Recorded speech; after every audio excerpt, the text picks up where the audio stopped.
What's up, Internet? Welcome to Once Over. I'm Kaylee, and today we're going to be giving the once over to Captain America the Winter Soldier. Don't say it. Don't you say it. Left. Come on! There will be spoilers.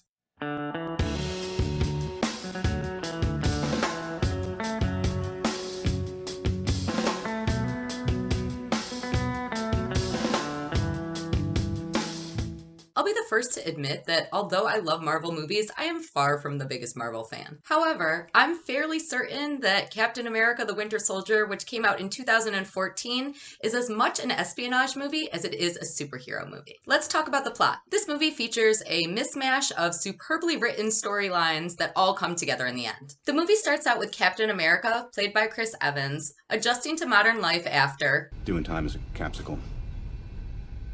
aka after waking up from a deep 70-year-long sleep. He returns as a soldier for the intelligence agency SHIELD. As a soldier, he goes on a rescue/information grab mission along with Black Widow, played by Scarlett Johansson. And after that, all hell breaks loose. Nick Fury, played by Samuel L. Jackson, who is the director of SHIELD, becomes suspicious that something fishy is going on within the agency. And after voicing some concerns, he is attacked and subsequently killed by some assailants led by the Winter Soldier. Don't worry though, Nick will be back. It turns out that he actually took tetrodotoxin B to slow his heart rate down and appear dead. Anyway, we find out that SHIELD has been infiltrated by Hydra, which is an organization created by Hitler to pursue methods of advanced weaponry in support of the Nazi Party. This infiltration by Hydra runs deep. So deep, in fact, that Alexander Pierce, played by Robert Redford, a senior SHIELD official, is actually orchestrating the entire thing. Hydra's plan is to eliminate any global threat and rule the world by launching helicarriers, which are designed to preemptively eliminate these perceived threats. Captain America goes on a mission to replace the chips that are in the helicarriers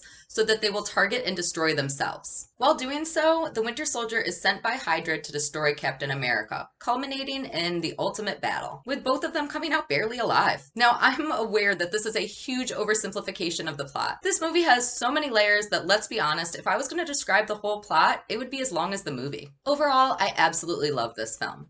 But I am a little bit baffled about why the Marvel community is so in love with it. Because again, I kind of just feel like it was a really well-written espionage or conspiracy movie, more so than it was a superhero movie. When it comes to the Marvel Comics aspect of the film, I'm most compelled by the portrayal of comic book deaths. A comic book death is when there is an apparent death of a long-running character who subsequently, and sometimes miraculously, returns. For example, in Captain America the Winter Soldier, Nick Fury has a comic book death. He is pronounced dead after being ambushed by assassins, but just 1 hour later, he's alive again. About damn time. And of course, comic book deaths are extremely integral to the plot of this movie, because the Winter Soldier is none other than Bucky Barnes. My Bucky's back and you're gonna be in trouble. Hey lad, hey lad. My Bucky's back. Bucky is one of the most infamous non-comic book deaths because he was dead forever, when pretty much every other character who dies in a comic book or in a comic book film comes back to life. There's even an infamous phrase that goes, "No one stays dead except for Bucky, Jason Todd, and Uncle Ben." Canonically, in the comic books, Bucky was killed off in Avengers 4, which came out in 1964, and he didn't come back until 2005. You know, just 40 years later. It was kind of an unwritten rule that you don't bring Bucky back, but comic book series writer Ed Brubaker thought otherwise. And Bucky's return was overall met with praise and excitement. Captain America the Winter Soldier successfully entwines the more typical comic book death that Nick Fury experiences alongside of the less expected return of Bucky. It's just one of the ways that the movie successfully captures the spirit of the comic. So let's talk about Ed Brubaker for a moment. Brubaker was considered to be doing something very taboo by bringing back one of the only comic book characters who was actually dead in comic book history. You just don't bring Bucky back. Brubaker is famous for writing very noir, crime, espionage, thriller sorts of comics, and I absolutely adore that this movie took on that tone. It was like a little hat tip to Bucky's return. In fact, Brubaker even has a cameo in this film. Oh, man.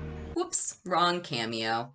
Here's Brubaker. He plays the Winter Soldier's handler, which I think is super cute since he, invented the character of the Winter Soldier. And rumor has it that Brubaker actually makes more money off of residuals from the cameo than he ever did from creating the character. Now, I don't know if that's 100% true or not, but what I do know is that the comic book industry is notoriously shitty to creators. Within the industry, writers rarely own their own intellectual property. Instead, the publishing companies often take ownership, meaning that the creators are effectively the paid help. Although there's been a lot of forward movement with this old school practice in more recent years, this practice really sullied the comic book industry. And let's get back to the movie. Sebastian Stan plays Bucky, who is the Winter Soldier, and he's basically an assassin drone. Something that I kind of struggled with is that the titular character, the Winter Soldier, wasn't really the bad guy in the film. In fact, he's really more of a victim, with the entire organization of Hydra being the bad guy. Bucky is simply programmed to kill Captain America. He doesn't have his own consciousness, and in fact, his memory has been wiped. I think that this is kind of why I feel like this film was more of an espionage movie than a superhero film, because there isn't a singular bad guy, rather the entire spy organization is the bad guy. I would be amiss to talk about this movie without talking about the practical effects. In particular, the fight scenes are outstanding.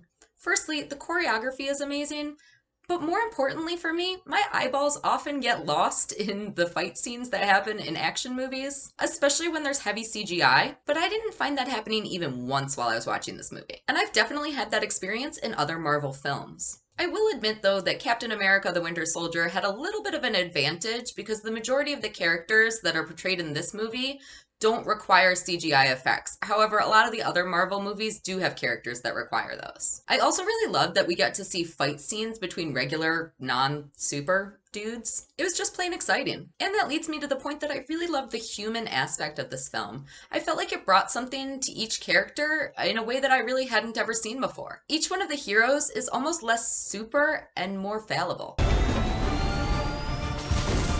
Superhero landing! Yeah, that's really hard on your knees. The politics of this movie were really interesting. The characters didn't just full-on trust the government. For example, when S.H.I.E.L.D., well, really Hydra under the cover of S.H.I.E.L.D. starts telling everyone that Captain America is a threat, Black Widow, Falcon, Captain America's secret agent next door neighbor Sharon Carter, and even the guy who's supposed to launch the helicarriers didn't just blindly trust S.H.I.E.L.D. Instead, they thought independently, Peachy has decided to join us. Can you not show everybody your butt? Instead, they thought independently, concluding that maybe Captain America wasn't such a bad dude. This factors into the history of Captain America as a character in a really interesting way. Captain America was inspired by the blind 1940s patriotism surrounding World War II and was considered a true patriot, an all-American. And in those moments in the movie, when each character has to decide whether they're going to blindly trust in S.H.I.E.L.D. or think freely, the true patriotism probably would have been to just trust S.H.I.E.L.D. So this movie is almost at odds with the philosophy of the comic books, which is super neat. Some of the other things that I really enjoyed about this film were in the beginning when Captain America is making a list of all of the things that he's missed out on while he was in his deep sleep for 70 years. On his priority list, he wants to check out things like Star Trek and Star Wars and Thai food. And it turns out that the list is actually different based on where the film was released. So, for example, in the United States, on the list is I Love Lucy.